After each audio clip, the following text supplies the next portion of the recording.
திருச்சிற்றம்பலம். தோடுடைய செவியன் விடை ஏறி ஓர் தூவெண் மதிசூடி 9,000 திருமுறை பாடல்களை மனப்பாடமாக பாடக்கூடிய திறன் கொண்ட மனிதர் திரு என் சுவாமிநாதன். பத்மஸ்ரீ 2026. சென்னையிலிருந்து 80 கிலோமீட்டர் தொலைவில் உள்ள திருத்தணியில் ஒரு பழமையான முருகன் திருக்கோயில் இருக்கிறது. கோவில் திருப்பணியாக ஓதுவார் என் சுவாமிநாதன் அவர்கள் 26 ஆண்டுகளாக திருமுறை பாடல்களை செவிக்கு இனிமையாக பாடி கேட்கும் உள்ளங்களை ஆழ்ந்த பக்தியில் மெய்மறக்கச் செய்கிறார். ஆனால் அவரது பயணம் எங்கே தொடங்கியது?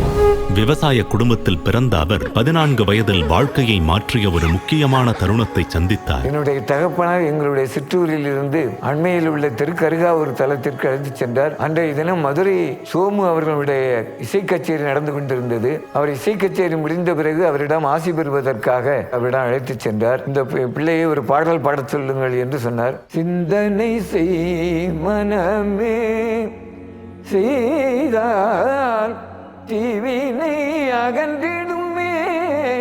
குரல் வளம் சொல் வளம் நன்றாக இருக்கின்றது. எனவே இசைத்துறையில் இந்த பையனை சேர்த்து விடுங்கள் என்று சொல்லி இதற்கிணங்க திருமுறை இசையை பயில்வதற்கு முற்பட்டேன் என்பதை தெரிவித்துக் கொள்கின்றேன். திருமுறை என்பது 6ஆம் நூற்றாண்டு முதல் 11ஆம் நூற்றாண்டின் இடையில் உருவான சிவபெருமானிற்கு அர்ப்பணிக்கப்பட்ட தமிழ் பக்தி பாடல்கள். அவற்றில் தேவார பாடல்கள் முக்கியமானவை. திரு சுவாமிநாதன் அவர்கள் திருக்கடையூர் மற்றும் தர்மபுரம் ஆதீனம் ஆகிய இடங்களில் உள்ள தேவார பாடசாலைகளில் 8 ஆண்டுகள் 10 பருவம் முதல் இளம் வயது வரை தேவார பாடல்களை மிகுந்த பக்தியுடன் கற்றார். இதன் மூலம் அவர் ஓதுவார் எனப்படும் தேவார பாடல்களை பாடுபவர்களுக்கான புனித பட்டத்தை பெற்றார்.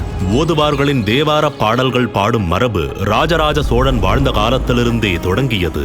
அவர் கட்டிய புகழ்பெற்ற பிரகதீஸ்வரர் கோயில் அதற்கு சான்றாகும்.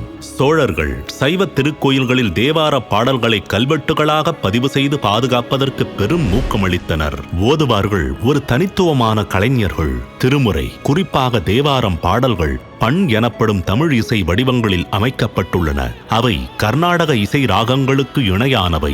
ஓதுவார் சுவாமிநாதன் அவர்கள் ஆதீனங்களின் அர்ப்பணிப்புள்ள குழுக்களுடனும் பிற ஓதுவார்களுடனும் சேர்ந்து இந்த மரபை பாதுகாத்து பணியாற்றுகிறார். தர்மபுரம் மற்றும் சிதம்பரம் பகுதிகளில் மாணவர்களுக்கு பயிற்சி அளித்து வருகிறார். உலகம் முழுவதும் உள்ள தமிழ் மக்களுக்காக 100க்கும் மேற்பட்ட இசை தொகுப்புகளை டிஜிட்டல் வடிவில் வழங்கி வருகிறார்.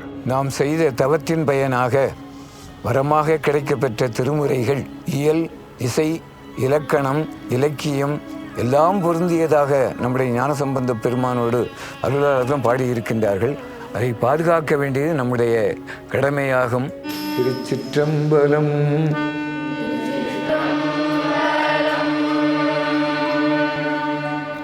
திரு என் சுவாமிநாதன் பத்மஸ்ரீ விருது பெற்றவர் 2026.